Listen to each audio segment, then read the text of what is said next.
Welcome to the Huddle podcast, episode 1. In this episode, we are joined by Don and Mustafa Cassiem, men that have gone from hometown heroes to international icons.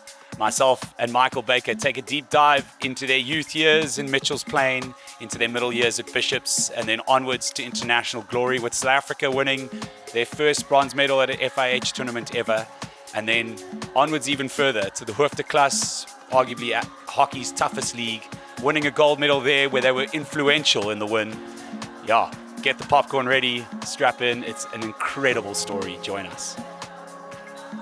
We well aware that Muz has obviously walked away with many individual awards, but I think it's important to touch on what do you feel about your brother, playing with him, and how has he paved the way for you? Like, in reality, you've played the vast majority of your hockey with him beside you. And yeah, I think we're going to go deep into that relationship. But I think it's important to note that you've claimed it, so-called a lot of the glory. You've got almost double the goals of him at indoor, but so much of it comes from his assists, his guidance, and him next to you. And I think, yeah. Yeah, I think on a recent interview, I said it. Is the magician, in my opinion. And throughout my hockey career, I've always aspired to be like him, and I knew that we were never the same. But I think he set the path for me by going overseas, being in the national team at an early age, and just seeing the way he goes about things. I think a lot of people misunderstand how the person is, because he cares so much about family, he cares about the game. And I think he's been through a journey where people call him crazy, or he's too much, he goes on even if it's a practice game. But I always understood why he went on like that, why he cared so much. And I think later on in his career, maybe when he's done playing, people will miss that. People will realize that, you don't get people that care so much about the game, that's obsessed with, winning, like the Kobe Bryants, the MJs, for example. They used to care. And, when you watch a YouTube video, you see, it's obsession, it's talent. It's just that feeling of wanting to do well and just being present in every single moment. So for me, he's played a massive role in my hockey career, not just in my hockey career, but in life, and being that older brother where, he always has my back. I think plenty of times on the field where I could be so wrong. And I remember in 2019, my first IPT, I think I'll mention his name, Courtney Huddle, for example. He ran to me. I was a little kid. Didn't know what I did wrong, probably a bit naive, but, teased him a little bit. And Yanni left his stick and ran directly to, come save me. And I think that's a better brother I couldn't ask for. So, yeah, he's paved the way for me. He's been a role model in my life, both on and off the field. Yeah, I mean, before I go into the next part, Yanni, I keep saying standards in the game, I want to say, are disappearing. I mean, is that a fair statement? And then from your side, I mean, I would say the second part is within you, where do you find this drive to keep holding standards? Because it's something I love about you as a player, is I can rock down to a 5-a-side game, and it's not just going to be a 5-a-side game, it becomes an Olympic final. So 2 parts, your thoughts on standards, and then the second part, how do you just keep driving these standards? Regarding standards, I think nowadays coaches coach the kids of just playing off vibes, and for me that's not the way to go, because firstly we don't get paid for what we're doing. We're doing it because we love the game, so why not just give the people the best show that you can ever give them? And for me it's all about making sure that you beat the opposition tactically in a good way, but also making sure you bring some flair into it. So for me, whenever I play the game of hockey, not always about principle, but I try to be about principle, because that's how the game is. It's the same thing when you write the exam for maths. You have to know the sum really well to, solve the problem. So for me, it's the same. For me, it's all about tactics, making sure I know where to go, how to do it. And I'm very big on standards, like you said. For me, it's not about fooling around. I want to be the best all the time. And whenever I get coached, I want to be coached by the best. So yeah, for me, it's just keeping the standards high, because yeah, exactly like the Indoor World Cup, the reason why we actually got a bronze medal was because our standards were really high. We're not here to fool around. We're here to win something, and if we don't, we can always try again. But at least you know that you gave 100%. Yeah, so I guess a part of your history and, I guess part of your early hockey career was both of you got scholarships to Bishops. And maybe, Yanni, you were first to get it in grade 10. And maybe you just want to touch on that, like how different an experience was that for you? Did it help your hockey? I mean, of course, Bishops saw something in your talent and you were already an exceptional hockey player. But maybe just touch on that. Like, that's a very different... You're going from... What high school were you at the time? Trafalgar High. You went from Trafalgar High to Bishops. Let's be honest, the level of facilities, the level of coaching, and I guess the level of pupil next to you is a very different picture. Maybe you just want to touch on that and how it bettered your career or bettered your hockey for that matter, and yeah, ultimately, I guess, your life. Yeah, so let me start off. I finished primary school, and I remember I had to write the test at Spine Road High School in Mitchell's Plain. And I thought, okay, you write this test to get into the school. That's how it works in Mitchell's Plain, or I don't know if it still works like that. And yeah, I remember, I think it was a month into when school started. I didn't have a school. I was still at home. My parents were running around looking for me for a school. And I asked my grandpa, my dad asked my grandpa about Trafalgar High School because he knew the principal there. Like, do you have a school for him? Because, of course, my marks wasn't good. Like, I'm going to be honest with you. I'm not the smartest guy in school. And then he said, yeah, I can go to Trafalgar High School. And yeah, if you look where we stay in Mitchell's Plain to Trafalgar in town, it's like an hour drive. And I remember waking up every morning at 5 to take a bus at 5:30 to get to school at 7. Yeah, with crying tears, because yeah, taking a bus alone, a grade 8 boy, I remember the Currymore bag being so big, and yeah, I'm traveling with grasshoppers to school. I was really scared, especially at 5:30 in the morning. It's dark. The bus fetches you in front of your house, or you have to go around the corner. You don't know anyone, and you have to walk all the way up past the parade in town, to Trafalgar High School, which is up there. And I remember doing that grade 8, 9, and yeah, funny enough, I got an offer to Bishops in grade 8, but of course my marks wasn't good enough, and I said to Bishops, I promise you I'll come back. And then Mr. Warren Wallace gave me an opportunity to say, hey, if you come in grade 10, will you do it? And then I got an offer to Bishops. It was really nice. I remember going into the interview and stuff, and my dad started to cry, and I was just thinking, like, Dad, why are you crying? And he said he never got this opportunity when he was younger, and it really felt special for him because I was going to stay on the school at the boarding house. And yeah, I did grade 10. I did grade 11 twice. I was like, hey, bro, like, why am I doing grade 11 again? Am I dumb? Am I failing school? But I think they explained to me the reason why I did it again. I was hardly in school because I had Fabian Gregory, the late Fabian Gregory, called me up to the national team, and I was hardly in school, so I had to do it again, and it didn't harm me at all. And then, of course, yeah, I did grade 10, 11, grade 12, finished there, and it was the best experience. Like Muzi mentioned, you see a Ferrari drive past you, like, what the hell? Best facilities ever. I remember at Trash, we had a tarmac where you had to play like touch rugby on, and you might twist your ankle now and then with the grasshoppers that I had because it was a bit skew on the side. But yeah, an eye-opening experience to go to Bishops. And then, yeah, I think we'll touch on later when after school, when people used to tell you, hey, you have to get a degree, you have to go to university. But yeah, I got an offer to go to Bishops. To Germany. So yeah, that's a bit about me. Muz, just before you touch on your Bishops journey, have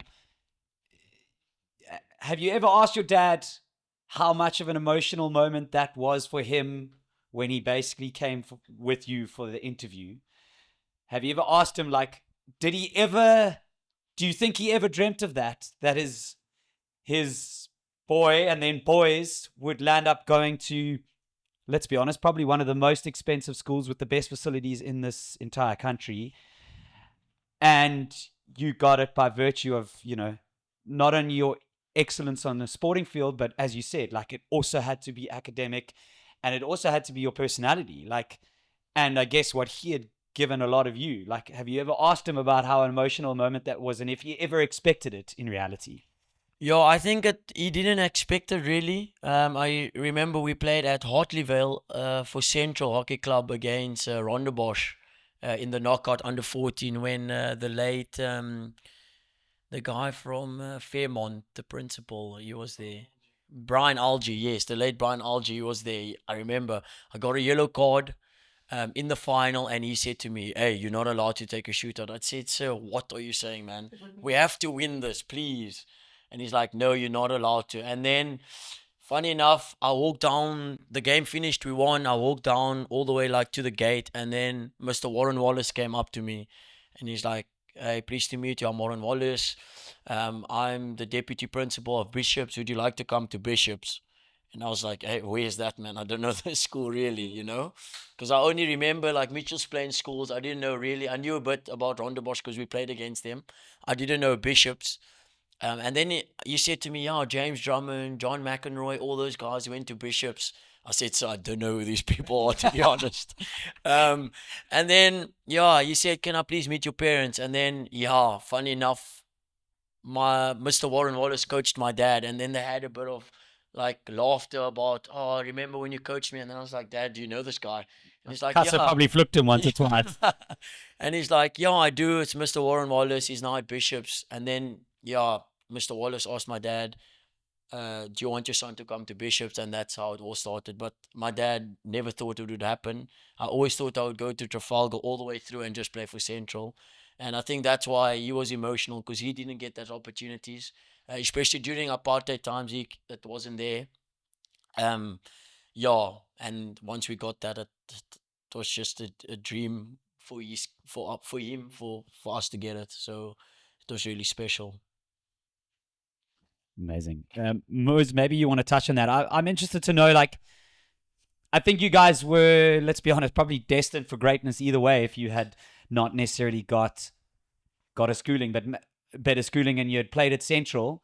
But maybe do you feel that it almost fast-forwarded certain aspects of your game? You obviously were raised to a certain level. You had probably better players next to you or a better team entirely, and obviously better coaching. But maybe just touch on that. Yeah, I think when I went to Bishops, it was obviously a different purpose. I knew I couldn't fuck around because my parents couldn't afford that. So me and my mates, we had different purposes. I had to study hard. I had to be on the Astro 24/7, miss out on certain things. But I think it's been it was a privilege to attend a school like that, because now you're playing with guys that have made provincial sides.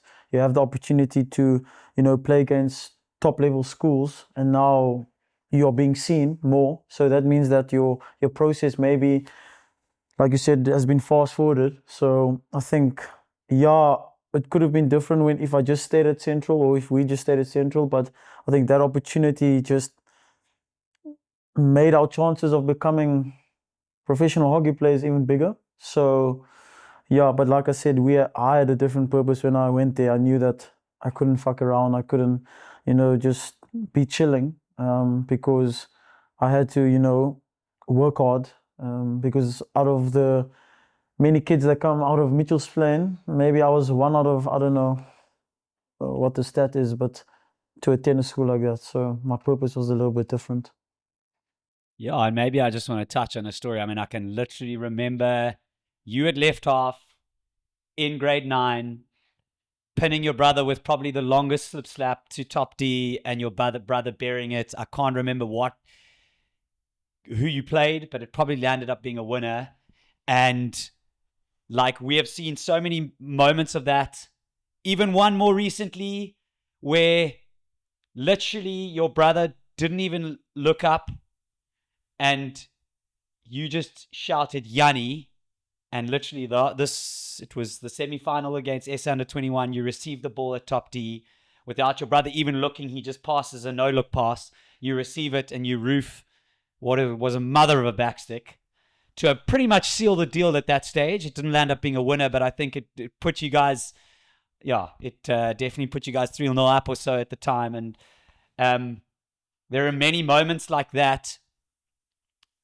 Yeah, it's testament to your guys' brotherhood. And I wanted to ask, like, do you have any special communication, and what is it like playing with each other? Like, do you have a special communication? Do you have something special? Or is it just the fact that you've grown up on a turf, spending so much time together, and you just know each other? For me, I think it's all about the connection that we have. And also because we play so much and train so much together, I know exactly where he wants the ball and how he wants it. We have different roles. Like example, in indoor, I'm more the middleman, he's a striker. And I know when we train and I don't pass it the right way, he can't score. So he actually shouts at me, hey, I want it here. So when it comes to actual game, I know exactly where I have to pass, so it makes it easier for him. And then outdoor, it's, he's midfielder, I'm striker. But I think it's just a connection we have. And also we're always watching video together. So we know how people pass the ball to each other or where they want it. So I think that makes it easier a little bit. And I think it's just instinct also. If Muji shouts and I have the ball on the side of the circle, I need to know I have to pass it top circle for him to get the ball and shoot. And maybe a bit of voice I can hear somewhere. Yeah, but I think it's definitely backyard sessions since a young age. I think it's just connection and understanding of the game. We know exactly where. Sometimes we don't always get it right, and then we're really pissed off with each other. But I think when we do get it right, it kind of clicks. Yeah. When you do get it right, it gets you a bronze medal. Yeah. Thanks for coming. I mean, again, if there's a kid listening, or I mean, me as a coach, like, how much time did you guys actually spend playing and training hockey? Maybe Muz can answer that one. And then Yanni, I mean, a kid from Trafalgar just playing Central, because I don't think Trafalgar had a hockey team, just playing hockey for Central. I mean, how do you become good enough to get a scholarship to Bishops through hockey? I mean, what sacrifices you make? How much time are you guys spending training? I mean, I look at kids these days, they only train when coaches says there's training on Tuesday, 3 to 4. What is the extras you guys have done? Yeah, sorry. A quick one. I mean, like, in reality, you paved the way so much. You played against your brother, no disrespect to you, but you had him to blimming 1-on-1. So you had to be better than him in reality, more than anything. How did you become so good, as Bakes was saying, from just, well, not just Central Hockey Club, but from Central Hockey Club, from a school that didn't really play much hockey? But yeah, maybe you want to chirp on that. I mean, I think there was no doubt a lot of backyard sessions where maybe your brother got the better of you because he was just, by virtue, he was 2 years older at the time. Yeah, I remember clearly that I used to get so pissed off that I ran inside and I was like, I'm fucking done with this. Because he used to just, he was actually the infield player, and I used to put on the pads without a helmet in goal, and we had a little mini ash show at the back of the yard, and he'd hit one day I remember him hitting my lip, and I was like, oh my God, like, what's going on? Did you guys ever box each other? Yeah, definitely.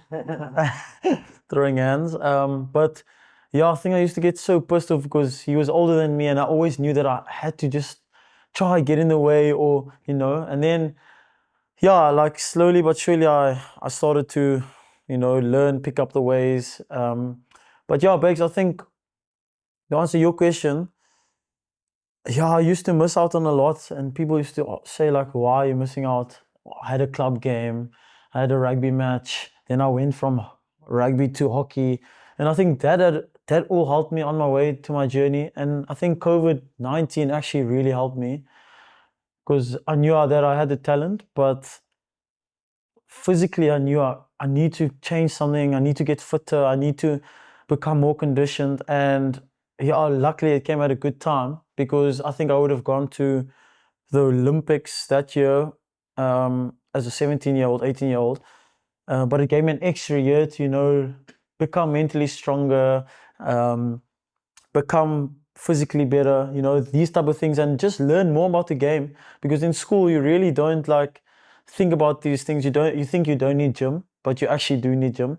But yeah, just every day on the Astro, literally weekends, sometimes missing mates' birthdays. And it's a fact, I did it. I would be so dead on the Sunday from playing so much sport that, it's a new week, you want to just chill and then you reset. I played with my dad in the third team. Then I went to watch the GC, then watch province games, watch SA games. I was just so in love with the sport that, wherever you'd find me, I'd be there on the hockey field, whether it's 8 o'clock in the evening, morning, whatever. Even watching, these tournaments that were at Fairmont when my dad used to coach, traveling with him to go coach. It's just because I loved the game. I loved being a part, loved being on the sideline of every game there was. Yeah. Yeah, and then for me, I think, like you said, coming from Trafalgar to Central, I think that it really opened my eyes that you only have Central where you could actually train. You could not train at home in Mitchell's Plain. There was no facilities. You could not train at Trafalgar because it was tarmac.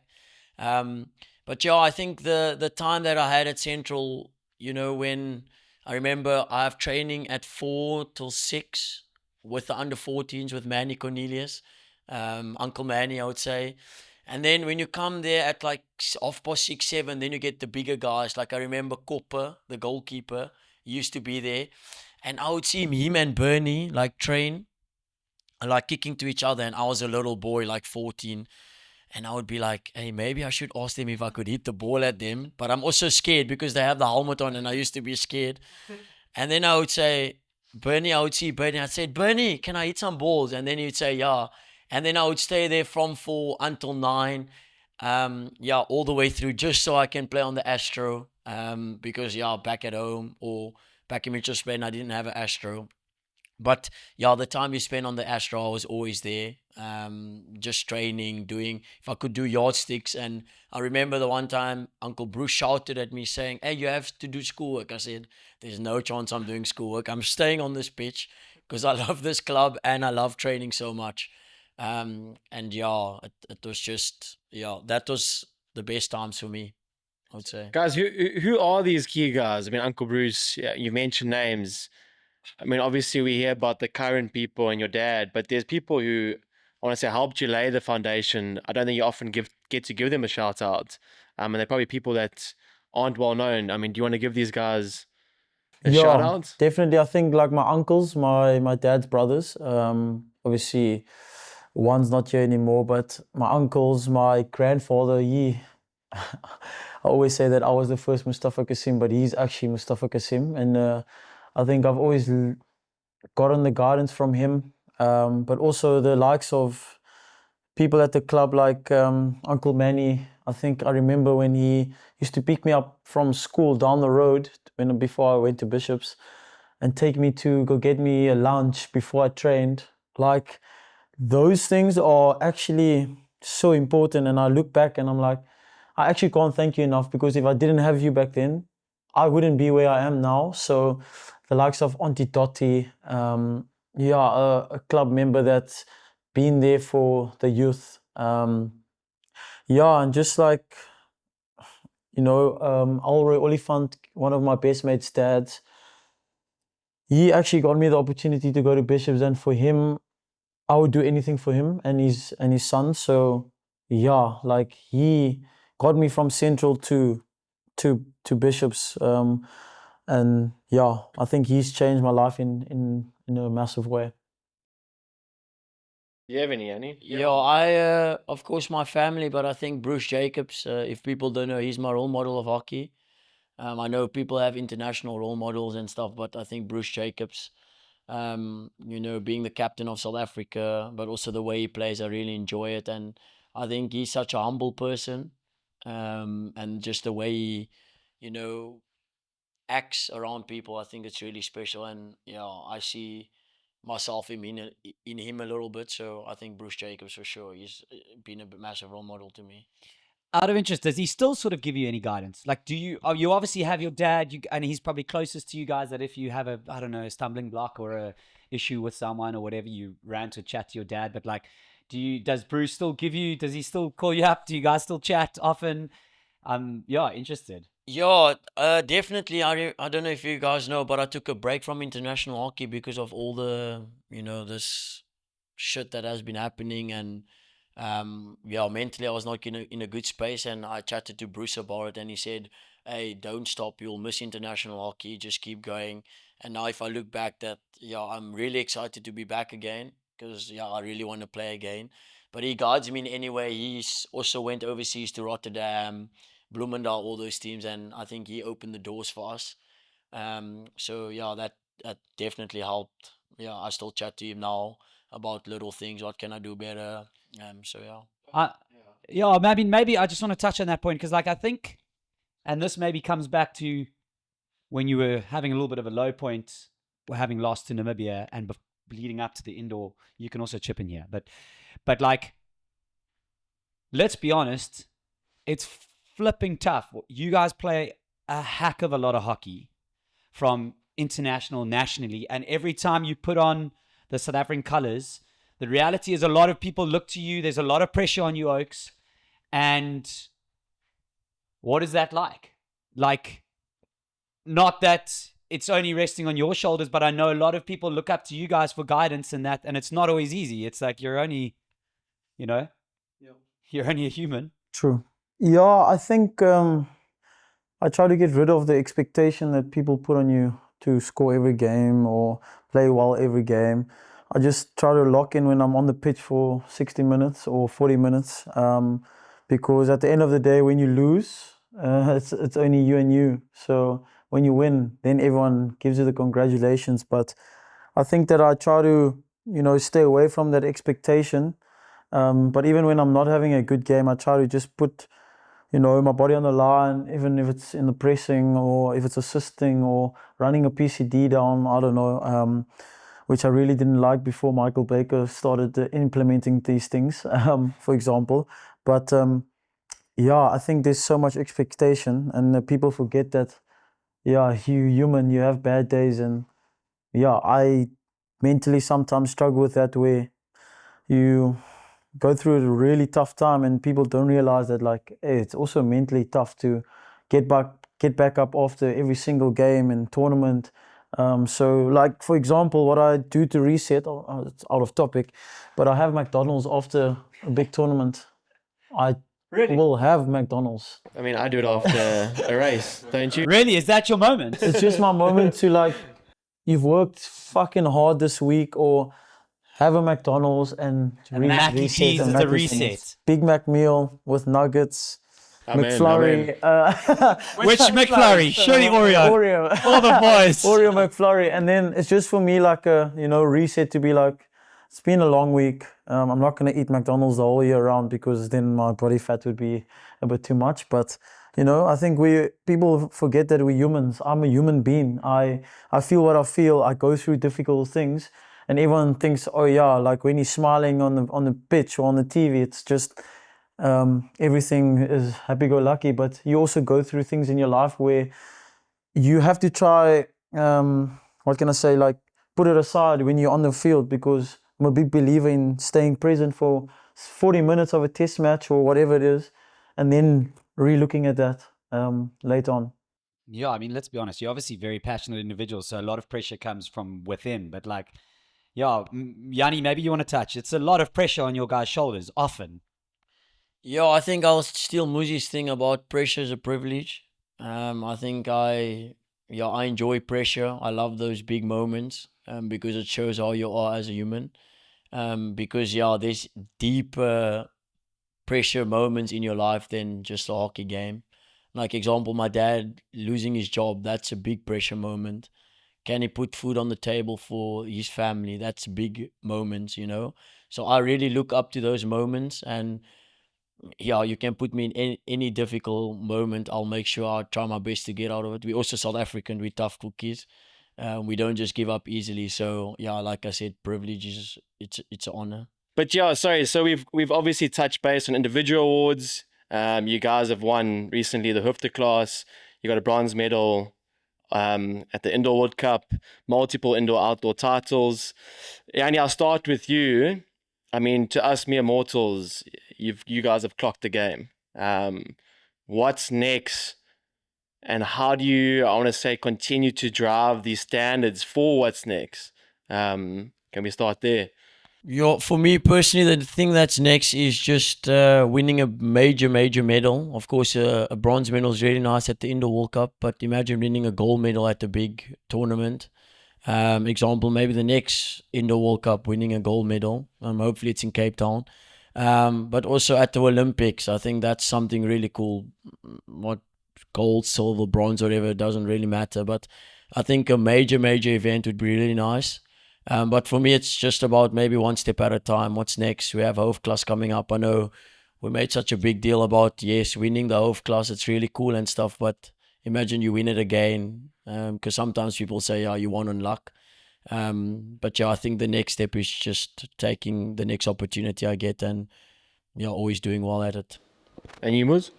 Yeah, I think definitely, definitely the 2029 Indoor World Cup. Hopefully it can be at home. I think that will be special. I think aiming higher. EHL, that's a big goal of ours. Medaling at the EHL, I think definitely with the squad we have, I think we definitely believe that we can get gold. And then, retaining the title, keeping it in Amsterdam. I don't think it's luck, to be honest. I think it's fucking hard work and, credit to the team, You can't win titles on luck, I think. Maybe defense, but not fucking luck. Okay. Who's actually the hothead between the two of you?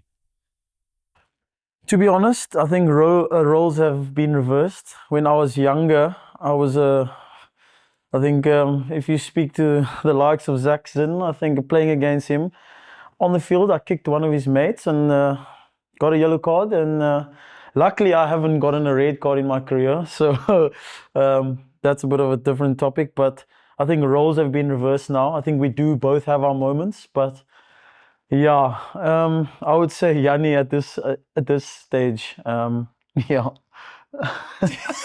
He's ready to take the mic. I think I am the crazy one. And I think it comes down to all about standards and being fair. That's the only reason why I get upset. I'm not embarrassed to say, but I got 2 red cards and it was hockey moments, and it was just because I stood up for my players and for the right thing. Of course, yes, it's not a good thing to get a red card, but it's sometimes the emotions actually plays a big role in that. And it's not like it's the end of my career because I got a red card. You learn from it, you come back stronger, and whatever people say, it's their opinion at the time. But I think I'm the crazy one. Before we move on, I mean, Yanni, obviously there was that indoor incident. And for me, it was crazy. You get to find out your friends, I think, in moments like that. What did you learn and take away, I want to say, from a moment like that, from a red card? Because I'm sure there's learnings from it. So as it happened, I remember Shrives, he took me to the stand, to the tech table side, and he pulled out the red card, and of course I was really surprised about it. But I remember the first thing was Coach Baker, Michael Baker was our coach. He came to me and he said, Yanni, don't worry about it. The team has your back. I remember Bryce West doing the same thing. And then I just remembered walking out the hall, whatever, at Wynberg Military Base, and everyone was like, what the hell are you doing? Why would you do something like that? And then you realize, the people that say they're your friends are actually not your friends. Because I remember those bad comments on Rotti Hockey. This guy, I don't know where he's from exactly, but all those bad comments, he's not a good player, he's not a good teammate, all those things. But like you said, that's when you realize who your actual friends or your family are. Because for me, everyone's my family, no matter who you are. And it was just crazy to see all those crazy comments. But at the end of the day, I think it just made me stronger. I think it came to a point where I think that had to happen, if I could say that, because it was just boiling all the time. And I was just getting really annoyed with the small little things. And sometimes you say, okay, those things shouldn't get to you. But I think it just happened. And yeah, like I said, it's not the end of the world. It didn't make me not win a medal at Hoofdklasse because of the red card. So, but yeah, I agree with you. You can actually really see who has your back when it gets to those tough moments. Yeah, I guess your darkest moments don't necessarily define you. They build to who you become, in the reality. And I think if you weren't brothers, and would you love or hate each other on the field? If you had to play against each other. Well, actually, how many times have you played against each other? What? Yeah, not often. often. Yeah, Hey? but not often. But yeah, I think we'd hate each other because I just think we're both passionate people and competitive. So you'd catch some words from me, maybe first. You never know. But yeah, I think even in like a practice where we're having a go at each other or disagreement, gets quite hectic, I would say, Brundle and Bex. I think it gets quite hectic. If you guys want to elaborate and you can both go on the mics, is what have been your biggest fights that you guys can remember or that spring to mind? Maybe being on the same team, maybe just brotherly fights, or maybe being fights when you actually were on those few occasions playing against each other. I think maybe the one at in Durban. I think at IPT in the final, where Muzi like lifted his stick and he hit Jonas by mistake against the head, and he got a card for it. And I think I went up to him and said, "Hey, what the F are you doing, bro? Like, why would you do something like that? He's my teammate." And then, of course, we just gave him some head rubs, Juju and I, because we know if we get into his head, he will crack a little bit. He is like strong on the field, but he does have a soft heart, and I think that for me was maybe one of the moments. And then maybe like on the field situation, I remember we trained with Coach Bakes the one time in Paul, and everyone was just letting Muzi dribble them and stuff. And I said, no, for me, it's baller, man. I'm going to lift him up. And I think Iggy has a video about that, or someone has a video, and I just lift his leg up and pushed him over. For me, those are, one of the moments, I would say. Yeah, I think if you know Yanni, you can't be wrong. So I think we've had many like disagreements on the field in moments where I'm like, shut the fuck up, bro. Like, just shut the fuck up, like, don't give me an answer back. And I don't think there's ever been a moment where he hasn't replied back with something. And then I'm always the one to probably just leave it. But I think many of those. And I think when we were kids, to be honest, in the Cassiem household, my dad had to come stop quite a few fights, just over stupid little stuff. Maybe teasing or stuff like that. But I am going to say this, I had to take some of his hidings from my dad when he was out in the yard running around the car. I am going to say that I had to take quite a few punches, not punches, but with the belt. But I think it's never been a thing of, crossing the line. We always reset someday or another, even if we sulk at each other. Can I jump in? Yeah, I mean, I'm always looking for learnings and things to steal, especially for kids. Like, again, people, I want to say, are getting soft. So it's kind of the two-part, like how important is it having an individual in your team environment to keep guys honest? And then how do you not take it personally? Say your butt now has flucked you. You might go, yes, I hate this guy. How do we draw that line? And I want to say differentiate from being personal to just being competitive. Yeah, I think I saw a video on Instagram the other day where they spoke about, I think, culture and like winning, and everyone thinks winning is when everything's good and everything's nice and it's fun, and that's not winning. And also when things are tough, you really see, who sticks together.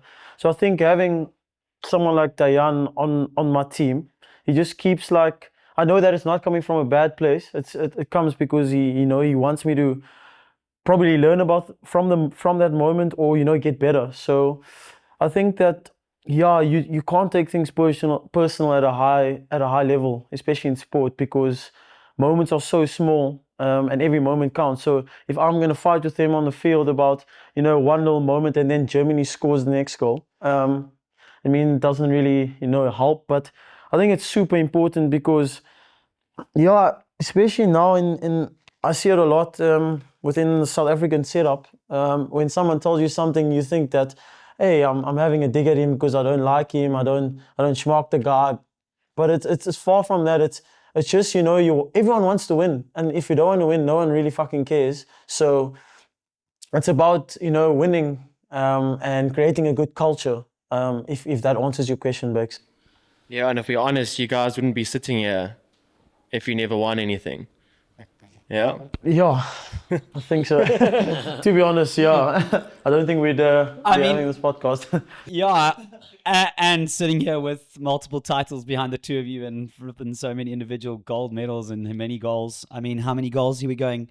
26 goals in 59 outdoor caps, 26 goals. Do you know you both have 26 goals apparently in outdoor? And 118 goals in 49. That's a lot of goals.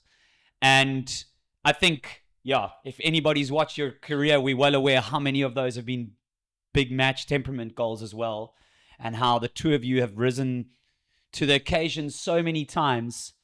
I mean, we funny enough have a bit of a joke from a spectator's point of view, and it was even an Elite Club Challenge 2023, which I know was quite an emotional one for you guys. Sorry, 2024. And I remember us saying, if you don't have 2 goals with 10 minutes to go against the Cassiems, you're doomed. And exactly as scripted, we watched you guys make a comeback of note and proceed to win the title. And I think I want to touch on, and Bakes is going to help me unravel this, but like the X factor. You Oaks have had it, gives me goosebumps thinking about it. You've had it from when we started watching you Oaks to now going on to the biggest international stage, and it almost, even though you guys still blow us away on a daily basis, we're still like, yeah, it was almost as we expected. Like, these Oaks are going to go on to become international greats. And I think what you've done for South African hockey and the way that you guys aspire to medals, we're not just going there to compete. We're going there to get a medal. Now you've got a medal and you Oaks are like, no, we're going there for gold or better. And like, from a South African hockey perspective on a team, like, let's be honest, as a nation, from a hockey perspective, we've been a bit of a minnow. And you guys are just breaking barriers on a regular basis. And I think we're going to unpack that from what do you do on the daily? How do you train? But like, I think let's start and go back to your dad. You mentioned him. I mean, I can remember going to try and play him, and I think we were scared. Like, he was an indomitable character. He is the most lovable guy, but he also saw red mist on a hockey field. And I think it's given you guys something that's massive, let alone the resilience from where you've come from. But let's start there. Like, talk us through your dad. Was he like a militarian guy? Was he hard on you? What was it like growing up in Mitchell's Plain? Like, give us it all. Like, what would you say was something that formed you as a person? Some of your hardest challenges when you were young, but also would be something that you hope your kids would go through to give them the same resilience and the same X factor that you guys have. Yeah, so my dad is, my dad's like a role model to me, or to us, I would say that. He's been through the thick and thin. I think the red mist comes from trying to show that you're always strong and not scared of anything, no matter what comes your way. And I think my dad is all about just being honest and direct, straight to the point, not beating around the bush, if I could say that. And coming from a place like Mitchell's Plain, it's either the right turn or the wrong turn. And my dad took the right turn, fortunately enough. He had that opportunity where he had lots of guidance from his dad, who said, you know what, you can either make it or break it here. And there was really some tough moments. I remember the one time when my dad lost his job. He was working with fruit and veg, where like similar, you pack something alongside the robot and, sell vegetables to the people and those type of things. And I remember he lost his job. He didn't have anything. And then, fortunately enough, Fairmont offered him a job, and he didn't have a car. He had to take a taxi from Mitchell's Plain all the way to Durbanville. Of course, yes, it was really tough for us as a family to see my dad, I wouldn't say wealthy or something, but for him, it was all about putting bread on the table for us and making sure we're always fine.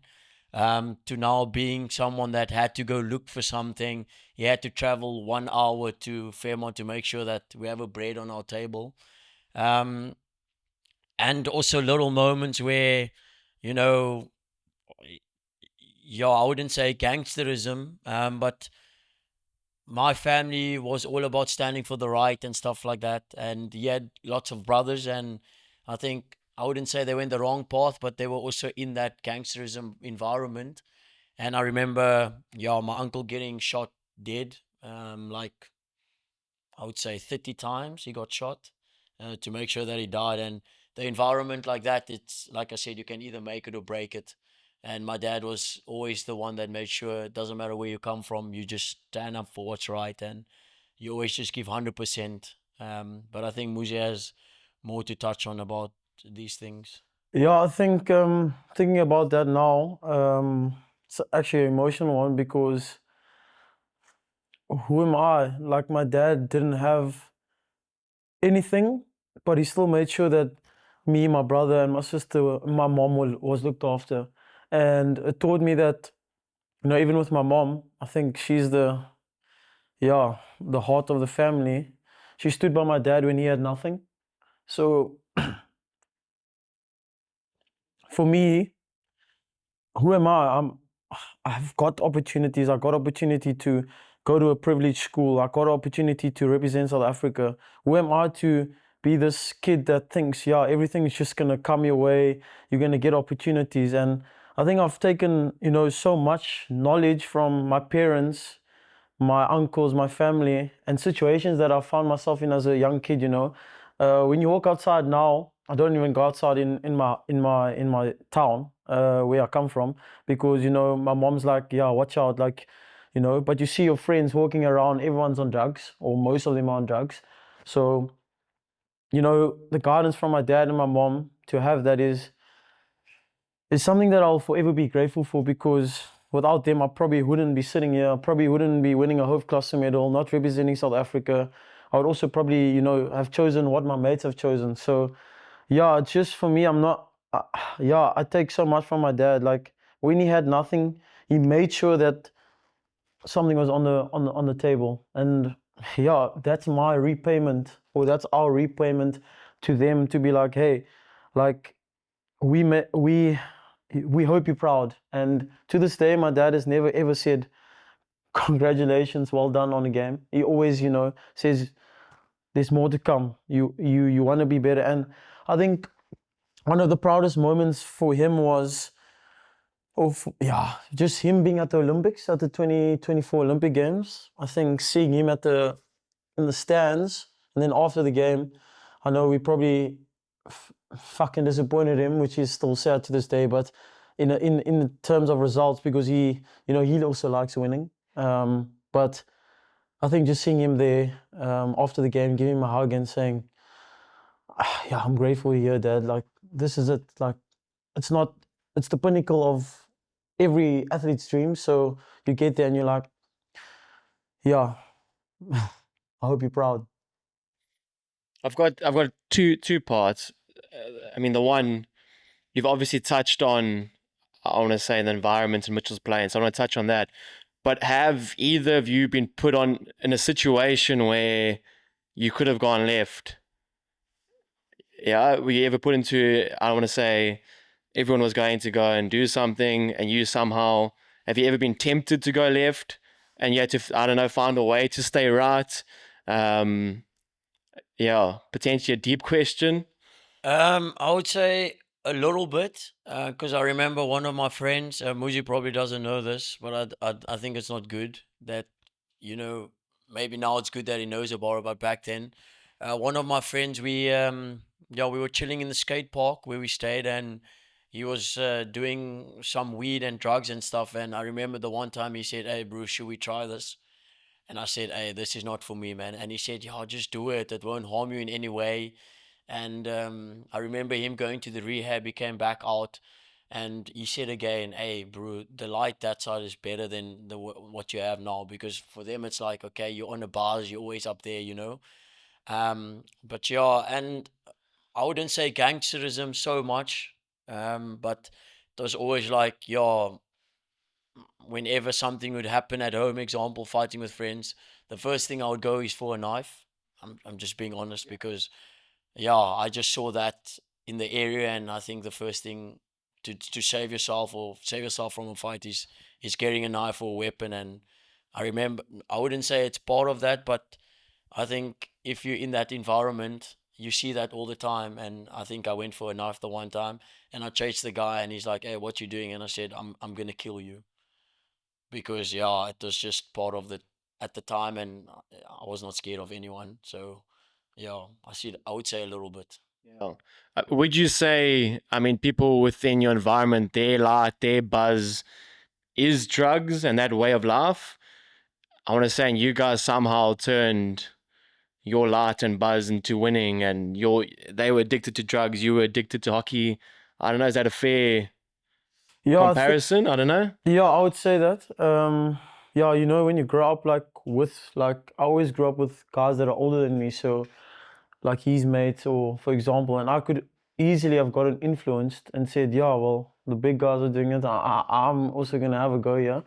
But I think it was more that guidance, like I said, from, you know, my dad and my mom and him, to say like, just choose one thing you want to be good at and do it, you know. And yeah, I think circumstances back home is probably a bit different, so we don't really understand why people do what they do. But as a young kid, I always knew what I wanted. I always knew that something in sport was what I wanted to do, whether it was rugby, footy, hockey. So I knew that, you know, I had to just stay away from these things. I had to graft. And one day, all of it clicked where, you know, we got this opportunity to go to Bishops. It was first him at the age of 17, 16, in grade 10. And then I got my opportunity, and I was like, this is life changing. Like, there isn't something better than this. Like, you see a Ferrari driving. I've never seen a Ferrari at the age of 12. Yeah. And now this Bishop's parent is picking up one of my mates, and I'm like, okay, well, it's lekker. Like, this is cool. I've never seen a Ferrari in my life before. So that was the turning moment in, you know, our lives, I would say. How do we change the world? How do we find the next Mustafa, Diane? I mean, maybe a harder question. What are you guys doing for your community? I mean, yeah. Yeah, so for me personally, I try to always guide the youth, especially because my dad's friend has a football club in Mitchell's Plain, and I try to go watch most of the time. And you know, when you get there, they're like, "Oh, here's Dayan, superstar South African hockey player," those type of things. And I just say to them, like, okay, how would you want to be looked at one day? Like, do you want to leave a good legacy behind? Or do you want to be the gangster or the drug addict guy that they say, "Oh, look at this guy, man. Look how he looks again." So for me, it's all about making sure that it doesn't matter where you come from, doesn't matter who you are. If you just stick to the right thing, do the right thing. And yeah, in Mitchell's Plain, there's so much talent, like football players. I know there's a lot of guys now at Stellenbosch Football Club. And I think it's if you, of course, the environment is not good, but as soon as they see like the good light, and you know, there's a sports field around, there's a park around where they can play footy in, then I think it changes people's life. And I think sports bring people together. You know, that's what I believe.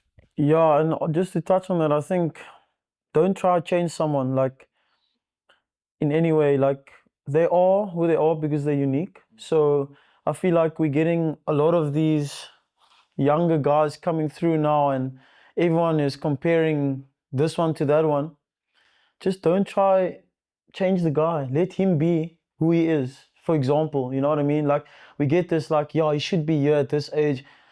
For me personally, I never thought about those things. I just had a dream, but I knew that I had to wait my opportunity to be like, okay, now I'm in the national team. I'm going to be who I am. And I think, especially within South African hockey, we try to change people. We try to make them who they're not. So for me, it's about just letting the guy be who he is, but give him the right guidance at the right time. So don't try to change someone, in my opinion. Yeah, can I go one more? Yeah, of Yeah, course, I mean, of course. while we're watching you guys at the end of the Elite Club Challenge in 2024, I mean, you guys, you were crying pretty hard. Like, what role has Central Hockey Club played? And like, what does Central Hockey Club mean to you guys? I mean, always say playing for something more. I've heard you guys saying those things. I mean, how big has Central Hockey Club been for you guys? Sorry, Y- before you answer that, I've obviously not been there present to witness, all your gold medals and all your biggest achievements, but I haven't seen you guys be so emotional on what could be seen as just like your average Joe local tournament. Like I would think IPTs are bigger than a club challenge. And I think both of you were absolutely bawling your eyes out, and you could see it meant a heck of a lot. So much so that Oaks were like, wow, that even caught us off guard. So like, yeah, dive deep into that. Like, Yeah, firstly, maybe I could start with this one. I think it's about the history of the club and where the club is situated. It's similar to, I wouldn't say a rural area, but similar to Mitchell's Plain, affluent area. If you look behind Central, it's like a dam where gangsters are, drugs are dealt with every single day. People break into cars at Central. People break the clubhouse down because they want money. They don't have money, or they don't have a job. So that's the only way they could live, or put a bread on the table. And yeah, I remember that game, especially in the final against Western Province Cricket Club. Okay, I'm not scared to say this, but cricket club is a privileged club. You can say it like, people could say I'm lying or whatever. They have memberships, they have a bar area, they have 3, 4, 5 amazing facilities that they have, a cricket pitch, all of those things. And I remember we were 2-0 down that game. I think I could be right or wrong. 2-0 down. And I remember us scoring. Muzi scored the slip flick to put us 4-3 up. And I remember that the reason why it was so deep was, it doesn't matter in which situation you put us as a club, a good situation, a bad situation, we'll always stick through. And the reason why, for me personally, it was more emotional. It's another 30,000 Rand to a club like Central. And yes, okay, we'd say it's not about money, it's not about that, but that 30,000 Rand could change a kid's life in one day by buying a little hockey stick, or changing the clubhouse. We put a new tent up, something, just because people can watch in the rain. And for me, that is the reason why I was really emotional. And especially like guys like Luan van Sail, Dan Lurie, all those guys, for them to see when they started to cry, it means more, because they also come from privileged places. They also come from a privileged family. And for them to cry, it meant more to me, because they're actually seeing, the tough times that Central's going through. And yeah, again, to win it for Bruce Jacobs, Kurt Serfontein, my dad, all those guys that left a good legacy behind, to make sure that we uphold that legacy. yeah, I mean, I think we're well aware that like Central has been, I guess, in a way, a place of happiness, and I'm sure many good memories for you guys. I mean, would you say that your dad's involvement in Central Hockey Club and the club itself being such a pivotal role in your life? I mean, what was the first time you were probably hitting a hockey ball on that turf? How Sure. old? Probably 6, 7, yeah, 8. And every weekend was probably spent at Central. And as you say, limited facilities in comparison to Province Cricket Club. And yet, you've gone on to win how many elite club challenges now? 4? 3? Incredible. Yeah, I think special place, no doubt. someone like your dad, I mean, he's been through it all. I mean, we should probably have a podcast with your dad. Like, how do we get guys like that, I want to say, involved in a higher level? Because they understand the people, they understand the game. I mean, I don't even know if I'm asking you a question here, but surely someone like your dad needs to be having a say at a higher level. How do we give them a voice? How do we get them involved? Yeah, I think I would love that, to be honest, Bex. I think he's just shown it now with the Western Province Pens team. I mean, no one really expected that, and himself and Huddle did pretty well to make the final. And but yeah, I think when you look at my dad, I think if you have a conversation with him, he's a really smart guy. But if you don't know him, you undermine his intelligence in a way, if I could say that. So a lot of people look at him and he's like, yeah, is this guy, Yanni and Moses' dad, like, you know. But I have a conversation with the guy, and I'm like, your perspective will change fully because he's coached at a high level for a while. He coached Pens teams, been successful. And yeah, for me, like, not because he's my dad, but I would love for him to be in that environment where, he's just so honest. Like, it doesn't matter. He's honest with us. He's honest with everyone he speaks to. So, like, if you've had a shit game, he's going to tell you. He's not going to be like, hey, well done, Moose. Like, well done, bro. Like, that doesn't help me, because he always says that he's not, he always says stop lying to the kids. And I thought, okay, what do you mean? Like, stop lying to the kids. And like, everyone just says well done after every game.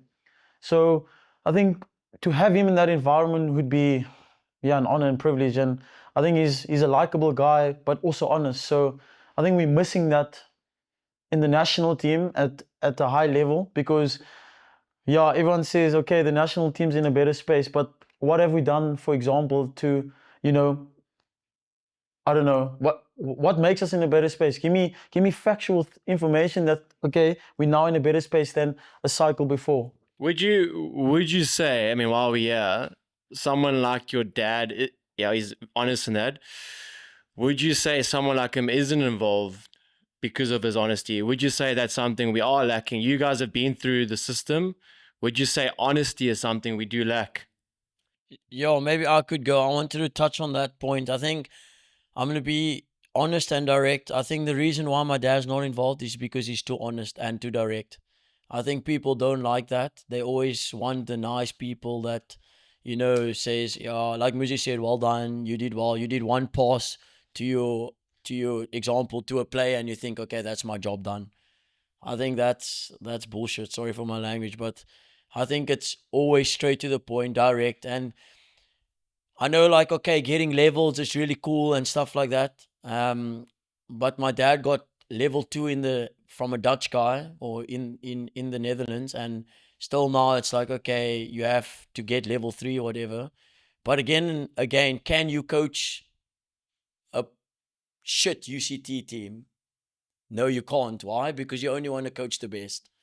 And that's the reason why I respect my dad so much. Is it doesn't matter who he has in his team, he always makes sure that he coaches them right. And I asked my dad this question the other day, and I said, Dad, come now, your time at UCT is up, man. Like, you're not winning medals. And he said he will coach there until he wins something. And for me, that's cool to see because he just doesn't want the easy way out. He wants to graft hard. He wants to give the kids the best coaching he can. And so to have some, and my dad doesn't have to be the head coach.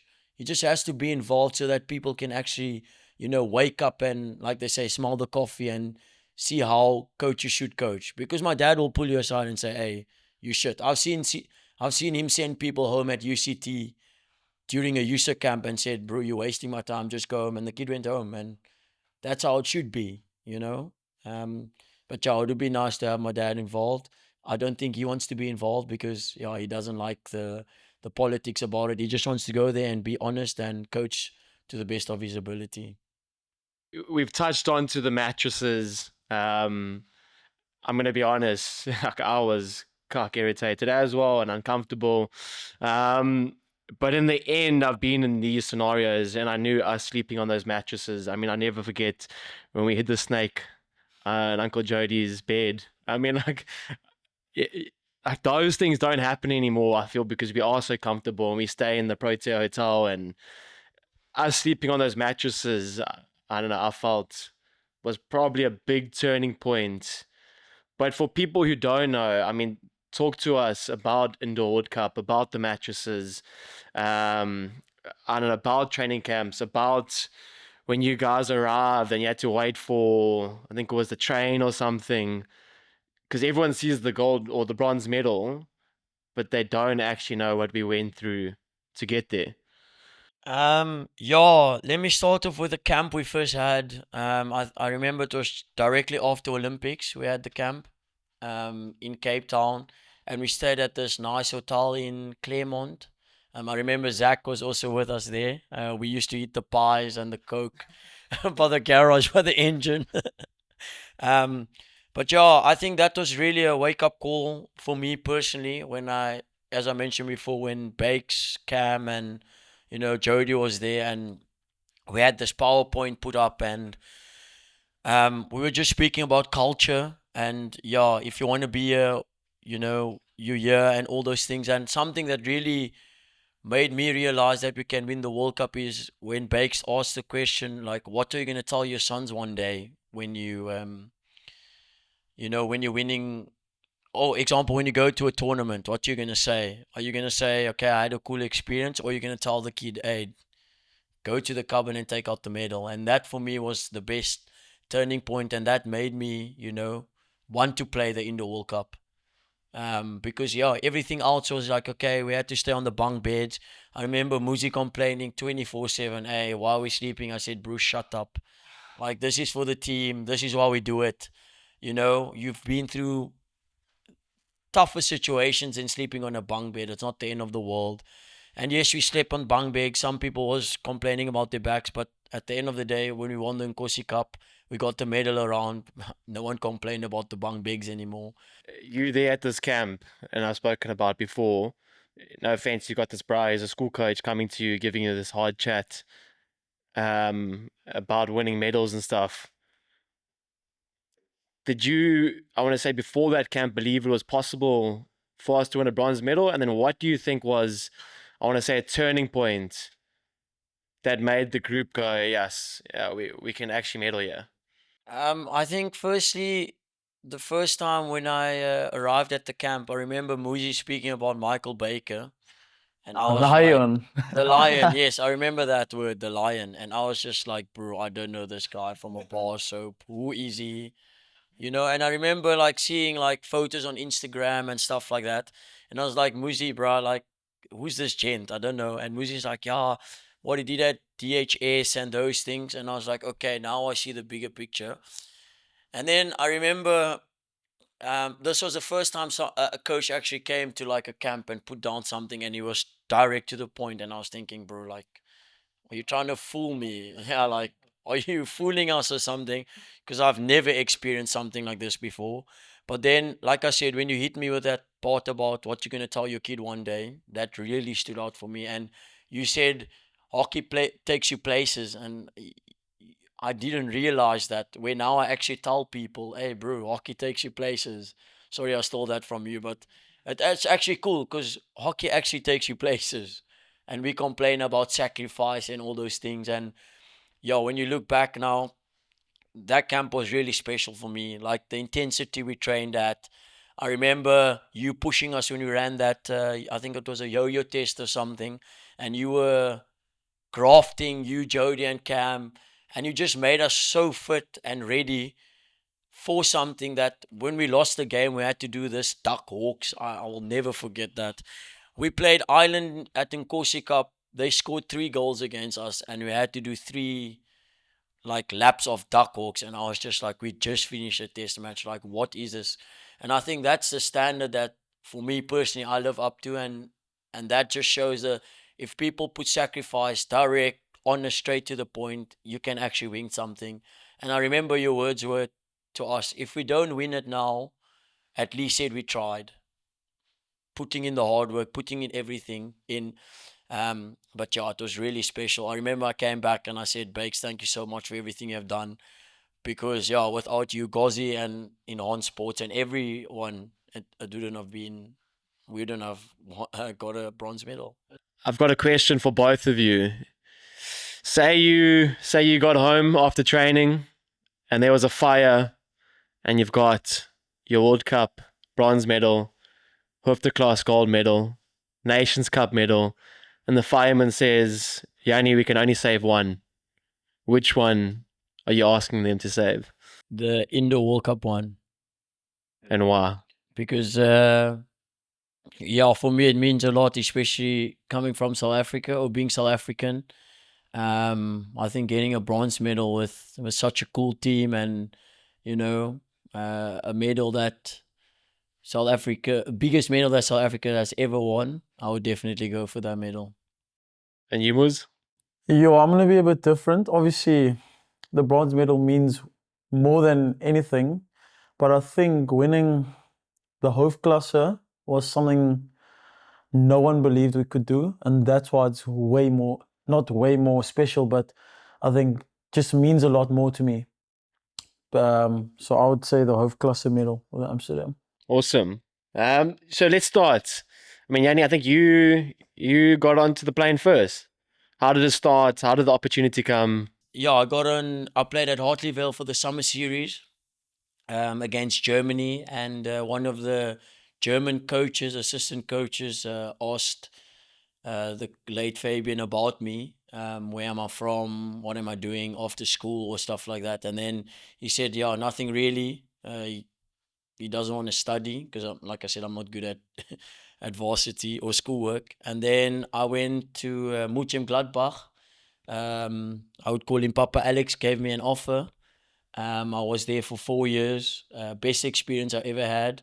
Yeah, it was a bit tough at the start because I had to cook for myself. I had to do groceries myself, not used to it at all. But like you said, being an 18-year-old or 17-year-old going alone, I had to go via Dubai. I didn't know where the gates were. I would never ask so much questions in my life like I asked. Maybe when it comes to hockey, I do. But I asked, yo, where's this gate? How do I get to that bus area? And yeah, that's where it started in Germany for 4 years. And you, Muz, let's start your journey. Yeah, I think obviously in 2021, end of 2021 or mid of 2021, sorry, I came back from the Tokyo Olympics, and obviously it's been a dream of mine to play overseas, and yeah, I had some options. Was gonna go to the UK, got offered, I think in the Hoofdklasse at that time, and then yeah, followed his footsteps in going to Mönchengladbach at the age of I think 19.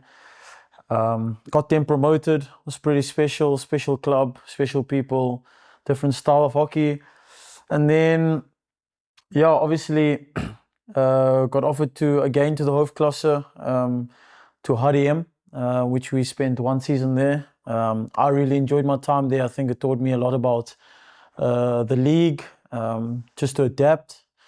And then now at Amsterdam, where I call home for the next couple of years, I would say. Yeah, it's the club that we've always wanted to come to, and it's the club that wants to win medals, wants to win trophies, and yeah, wants to be back at the top. So yeah. Okay, so just to clarify, going back to the start of it all, so you basically got, in a way, scouted or headhunted. You didn't necessarily have to go and trial or any of that sort. Okay. And then with regards to where you started in Germany, do you have a big support structure there? I guess you were there on your own initially, then you joined him. You guys talk us through like daily life there. Do you live together? Did you land up cooking all for yourselves? How does it work? So the first 2 years I had to stay with one of the players. He was the captain of the team, Felix Krause. And then I moved on to stay with another guy the next year, David Franco. He's a Portuguese guy. And I had to always do that in between because, yeah, they also like their own space. And then I think year 3 and 4, that's when most of the South Africans came. It was me, Muzi, Malrik. Maddox and Tevin Cock. And then we had Nick White, Lungani Kabela, Andrew Hobson, and like throughout the years we stayed together at one nice massive place. Like I think it was a 5-bedroom house, what the club like had. So yeah, that was really cool. But yeah, at the beginning I was always on my own. So sorry, I didn't necessarily know about all those South African players that followed you, or didn't know to the extent. Was that literally by virtue of the fact that they had seen you, they had seen South African players, and then were sort of opened their eyes to a new pool of talent? Or how did that work? Yeah, or did you help with that, sort of bringing them in, kind of thing? So the guys that I mentioned was looking to play overseas, and yeah, I asked the club, hey, like these South Africans want to come overseas, are you willing to like help them out? And yeah, the clubs like offered them to come over. Like even now, like we had Kenton Marvel, the Joker guy, and Jared Cass, Idris Abdullah. They asked me, hey, do you have a club for me to go? And the best club to start off with and go to is Muchem Gladbach. And from there, I think they really helped us. A lot of South Africans, even now, they're playing Bundesliga 1. So, yeah, that's a club to go to start. Incredible. So you're this kid from Mitchell's Plain. You get on the plane. I mean, even I mean, I get to Dubai and I'm overwhelmed. You land in Germany. What's it really like? What's that first training like? Let's start there. Yeah, I think it was really tough. I have never experienced a training like that before. Very direct, worse than South Africans, or worse than people that are honest. Straight to the point. Very German. Very German, aggressive. And I remember the day I arrived, we played a warm-up match. And it was 1-1, like man-to-man defense. And I was playing left striker, the right back ran like Benny Vess used to do, like, always run forward. And he ran across the field, scored on the far post. And I remember them just shouting at me. And I was like, what's wrong? Like, I'm not used to this. And they said, yeah, but we're playing man-to-man. That's your man. I said, yeah, we have a free guy that's not even marking. Why is he not marking my man? And he said, no, man-to-man, that's your man. Your man scores, it's your fault. And I remember they called me off. I sat there. I sat basically a whole chukker. And I asked the coach and the other foreign guys, when am I going back on? Like, is there no roster or something? They said, no, that's your punishment. You have to sit. And I sat the whole chukker. And then they said, okay, now you can go on. And I was happy. And then since then, I just followed my man. Wherever he goes to the sideline, I go with him. I even kept him at one stage because I was so scared to sit again. But the experience of the training was unreal.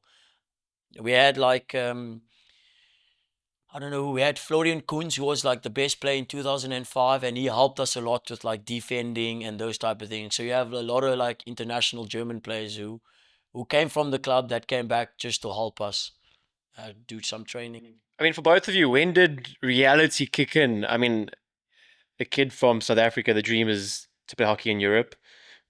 When did reality kick in, and what did that feel like? I'm playing hockey in Europe. Yeah, I think when when Dayan did it first, I was like, okay, like it's happening. Like this is what we've always wanted to do. But I think, I don't know even, when I left school, I knew that I wanted to go overseas. So that's when it kind of became a reality. But when he played overseas and me watching on YouTube, the live streams, when you log onto YouTube, you watch the Hoofdklasse, the Robert Kempermans, then you're like, yo, I think this is something you want to do. And I think, when I got there, I realized like this is happening. Like you're playing overseas, you're playing in one of the best hockey leagues in the world, and you're doing something that a lot of people only dream of. So I think that's when it became a reality. Did you, when you guys got there, did you think one day you'd be playing in the Hoofdklasse? I think when I was 19, when I got an offer from a Hoofdklasse team. No, sorry, when I was in school, in Matric, I got an offer from Kampong.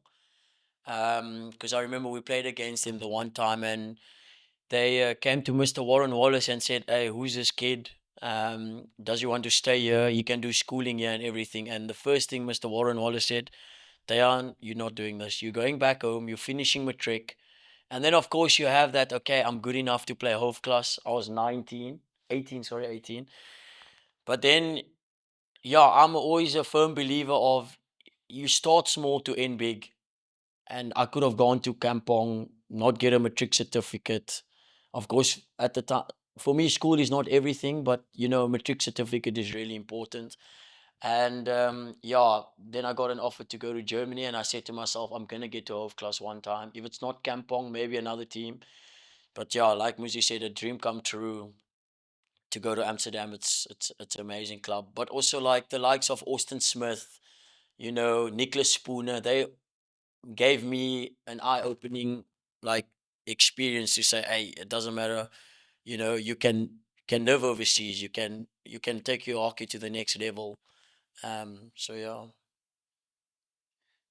Quite incredible to fast forward, what is it, probably 6-7 years, and there you are beating Kampong in the final. And yeah, talk us through that. I mean, I guess it's a double-headed final, so you lost the first one only narrowly, and then had to win the next. What was it like? You can talk us through both games, of course. Yeah, I think, when we got to Amsterdam, we didn't really know what to expect, so that gives you a bit of perspective. But we knew that, getting called by Flo Middendorp and the Boris Bogarts, Rick Matthijs, and being like, hey, come to Amsterdam, come to Amsterdam, like, we want to win titles, like, we'll do it. And we were like, okay, like, we've been in contact with the club before. It didn't happen because of certain things. And now your opportunities come, and we took it with both hands. And I think that you just know, like at the beginning of the season, like when there's no expectation and people are like, oh, it's fine, like Amsterdam are just going through these couple of wins. And then you come to the end of the season and you're like, okay, well, semi-final, final, anything can happen.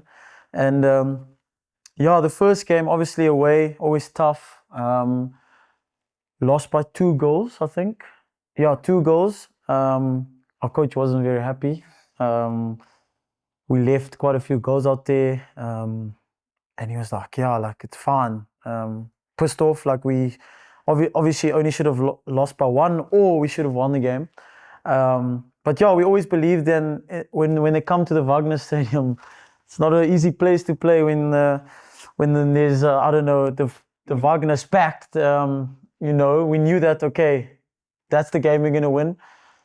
And yeah, we went to shootouts, obviously. And then, obviously, from there, winning the Hoofdklasse was like, I don't know.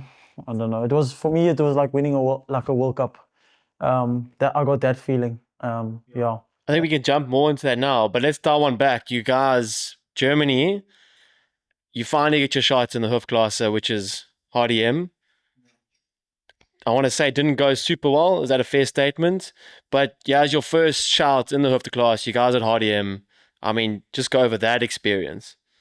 Yeah, I think the first time I got there, I remember we had to do like a fat test and like all these tests and stuff, and I was like, okay, this club is really professional. We need to train harder now, even more than what we trained, because we have to be on the level.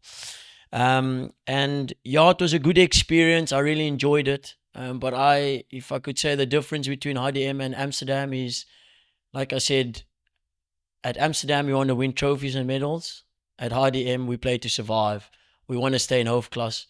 And I remember the team weekend away, the difference between the 2 team weekends away is we said, okay, we're going to strain the league and stuff at HDM. When I got to Amsterdam, I won't tell you a word of a lie. We were sitting there and we said, okay, what's the goal? And of course, we're a new coach, 5 new players. We don't know what to expect really. And everyone had to say, and some guys said, okay, maybe top 5 for now and those things. And I won't tell you a word of a lie. Robert Kempelman said straight, I want to go to playoffs.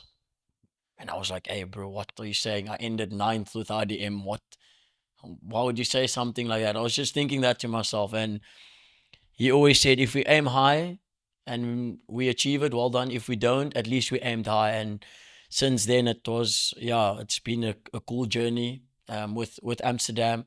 And Muzi missed something that really stood out for me was in the final, the last game at the Wagner, when I walked out and I saw these South Africans standing on the side.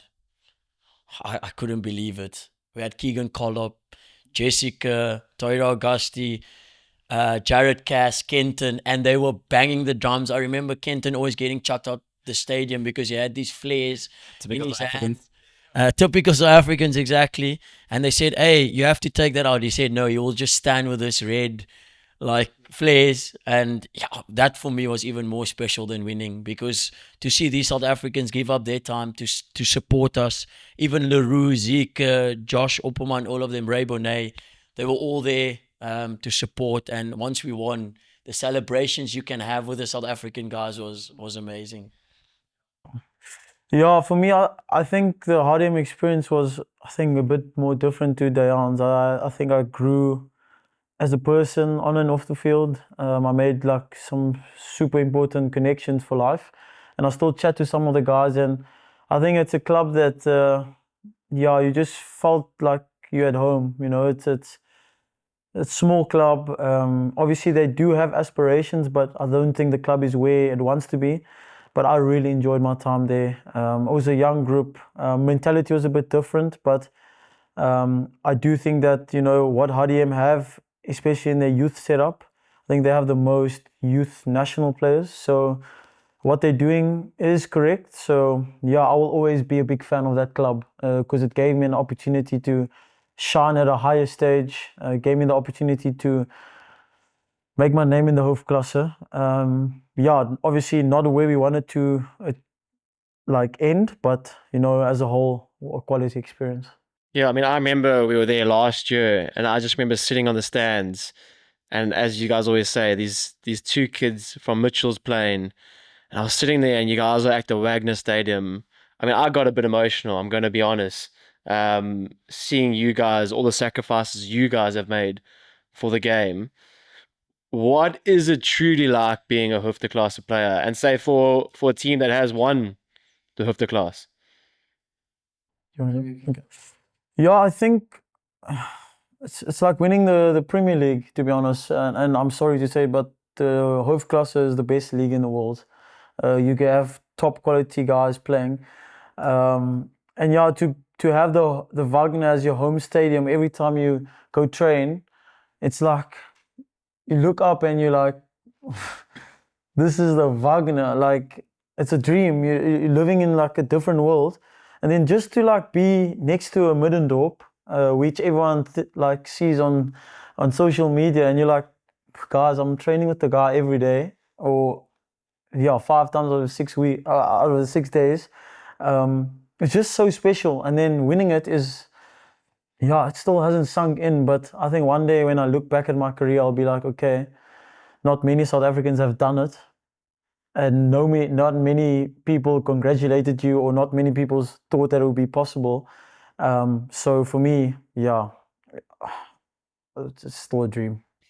Yeah, I mean, I think we've obviously touched on, how much of an international stature, your level of hockey is at. But I guess to re-emphasize the point, the fact that both of you take showdowns in that final was maybe not a surprise to us that know you guys, but that is if you can explain how big a deal that is. I mean, technically you've been given one of the top 5 skill levels in the team. Like, that's huge. And then obviously with it comes a lot of pressure. Talk us through those moments too. Yes, I mean, I presume you obviously knew who the 5 are going to be leading up to it. I presume you had trained this already. So leading up to the final, we had trainings where you train shootouts, and it was I think 8 guys who went. And funny enough, we didn't know who was going to take. Okay. People knew personally who they were. Like, Rick would send you a message, say, you number 3, you taking, Muzi, you number 2 taking. But I didn't know Muzi was taking. Only on the day I saw, okay, these are the guys. But I missed the shootout against David Hart. I went with two minds. I want to do this, but I also want to do that. And that's where I think I flopped. But yeah, luckily enough, the guys bailed me out by scoring. And I remember we went another round. And I said to Muzi, I'm not ready to take the shootout. Can you please go? Because I already felt, okay, I'm going to mess up again. And of course, yes, sometimes you think, okay, you have BMT, you can really do it. But sometimes being honest is also the best thing to say. I'm not ready for it. I missed the first time. I don't want to miss again. And then Muzi went up. We won the penalty stroke. And of course, our captain, Boris, scored the winner. And I think that was even more special. Of course, yes, maybe if I scored it, we won. Special, but imagine your own captain of your club, someone who got you to Amsterdam, who messaged you every single day, please come, scored the winner. I think that's more special than for me, to be honest, taking the winning shootout. Was you standing there, the title's on the line? I mean, when I watch you play, you don't look nervous, but are you shitting yourself in that moment? No, to be honest, Bakes. I've seen the movie before. I've dreamt of it. So, or I've practiced it. I've seen it. I've visualized it. So when I'm there, I know exactly what I want to do, and I'm backing myself 120%. And if I miss, I miss. But I've seen the movie before. It's like I've visualized it over and over and over. That I'm standing there. I'm going to win it for Amsterdam today. I've seen that movie before. I took it. So yes, there's a little bit of nerves, but it's not like killing me. It's more like you were born for it. You were meant to be in this moment. So yeah. And I mean, we talk about levels. You guys have been involved in all setups across. I mean, look at the medals around your guys' necks. Are they preparing more for a Hoofdklasse final than anything you've ever experienced? I mean, what is that before the game? What is that whole setup like? Yeah, I think it's so professional for club system to have what they have. I thought we were playing for the Dutch national team. We stayed together for our home and away games in a hotel. We had meetings. We trained with a VAR system at our training sessions leading up to the final. So you can stop and say, "Hey, can you have a look at this?"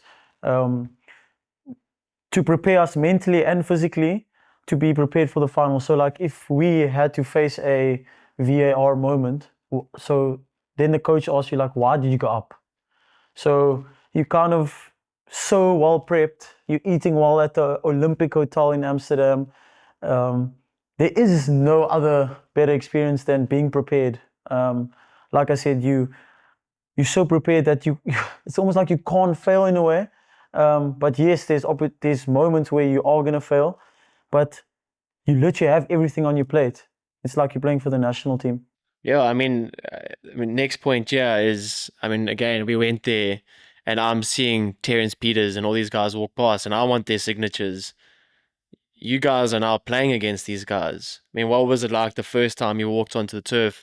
I want to say some of them potentially your heroes. I don't know if they inspired you. Now you're playing against these guys. How do you pick yourself up for that? Oh, sorry.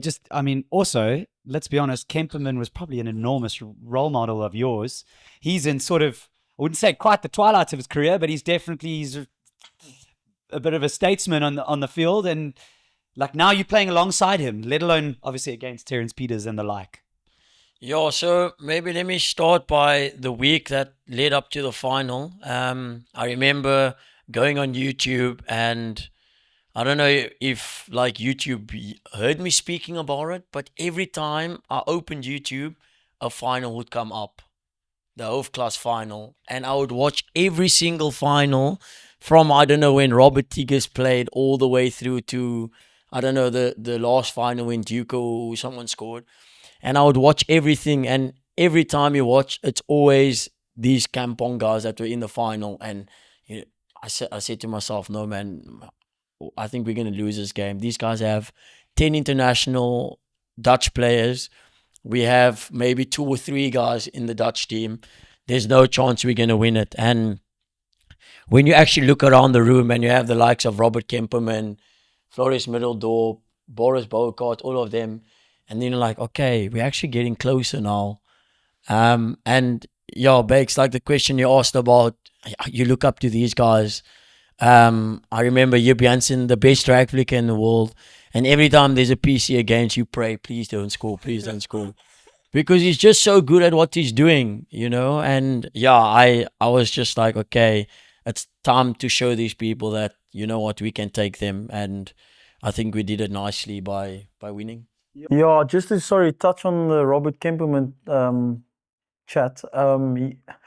We had a team weekend away, and we were sitting in a room like this, and I said to him, "Bro, you're my role model," and he just looked at me and he was like, "I can't believe it." And then now I always tell people to share this experience with him in a change room to see what he's achieved in his career and how he is now with the young guys and the guidance he gives us. For me, yeah, he's second to none in my opinion. Like every time he hits a backhand at training, goal. Yeah, he's at an age where also he's coming to the end of his career. But I think that moment for me is one of the most special moments to win the Hoofdklasse with someone you've watched on YouTube and is your role model. Share a change room with him. Yeah, I don't think I can ask for more or ask for better. So yeah, that's just a special mention to Kempy. Yeah, I just wanted to know, have you guys ever pinched yourself and realized there's a lot of these oaks that are role models that you've YouTubed, be it growing up or even more recently, talking about you've YouTubed some finals. Do you realize how many people are probably going, oh my word, those Cassiems. How good are those oaks? Like you watch that final, if you go and watch it on YouTube, by no means are you oaks gap fillers. You oaks are like top echelon on that field. You are probably some of the best players with the best, in the technically the Premier League final, the Hoofdklasse final, and you oaks are by no means a gap fill. You are probably some of the best players on that field. What does that feel like? I mean, I know you're playing, I know you're in the moment and you're not necessarily thinking about it, but do you ever take a back step and go, oh my word, we've come quite a way? I think for me personally, not really, but something that really stood out is the amount of people that watch you play. Then you're like, okay, I'm now a bit on top of the world. You're quite a big... Yeah, you can't can't think. Because, yeah, you don't really think about, okay, who's searching you now, who's doing that, or, but as soon as you saw all these Dutch people watching you, even South Africans coming out their way to watch you, that for me felt like, okay, it's a special moment and you're actually doing well for yourself and for your family and the people in South Africa. Because I remember people even now saying at IPT, what we just had recently, hey, we actually watched you in the final on YouTube. And I was like, okay, that's cool, bro. I didn't even know that you were watching. So for me, those are special moments also because people are actually seeing your hard work and, the amount of good things you put, into doing well. Yeah, and to touch on that, I think the most special thing for me is seeing the kids at Amsterdam with smiles on their faces again, and you've won the Hoofdklasse for them, is bringing back the love the club was missing for a couple of years. So being part of that group that rewrote history and then seeing the little kids jump on the field, run on the field, and then you're like, we've brought the love, not myself and Yanni, but the team has brought the love back or the championship back to where we think it belongs. And that's in Amsterdam at the Wagner Stadium. Yeah, I mean, I want to say in closing, there's South African kids at home. I mean, we've got Wonder Kid, Lita Kra. You've got all these kids that I think want to one day. How do they reach this level? Can you make a career in hockey? I mean, is this a career now? I want to say financially you're stable. Any advice, anything like that for any kids at home? I think for me, the way it started for me is always start off small to end big. I could have gone to Hoofdklasse really early and failed and they could have chucked me home or whatever. But I decided to go to a small club in Germany, Mönchengladbach. And I remember when you get to when you get at the airport and you have to go through security and stuff, they ask, do you get paid?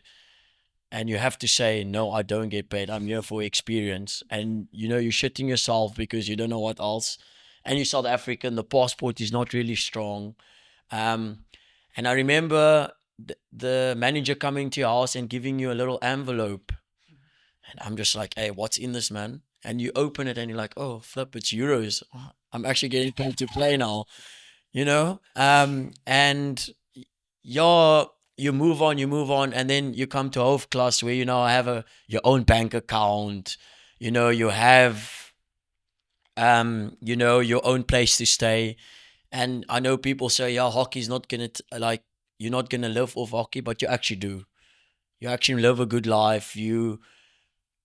It's because of all your hard work, hockey actually makes you do what you can. And Sorry, someone tuned me at IPT this week that, have you finished school? And I said to him that I'm earning same amount of money he's doing for 9 to 5. So, I just don't know why I had to share that, but someone was tuning me about my hockey or if I finished school, but he's in the office and I think I'm earning same amount of money playing hockey. Wow, was that his chirp at you on the field? Yes, he I won't should dig a mention bit the name. I deeper. won't mention the name, but that's just what I wanted to say. He should be digging deeper. Yeah, I mean, boys, I would say as a spectator and a lover of the game, and I always message you guys after something, and even when it's not going well, but you guys, I mean, personally inspire me. I mean, I think in the previous episode we've spoken about some tough times within SA hockey.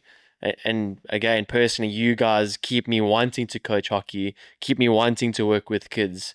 I mean, so I think from my side and everyone in the room and everyone listens here, seriously, thank you guys. We get to live this life kind of through you guys, and you do inspire and motivate all of us. So just from our side, I think well done. And please just keep inspiring us. And I want to say keep growing the game for future generations.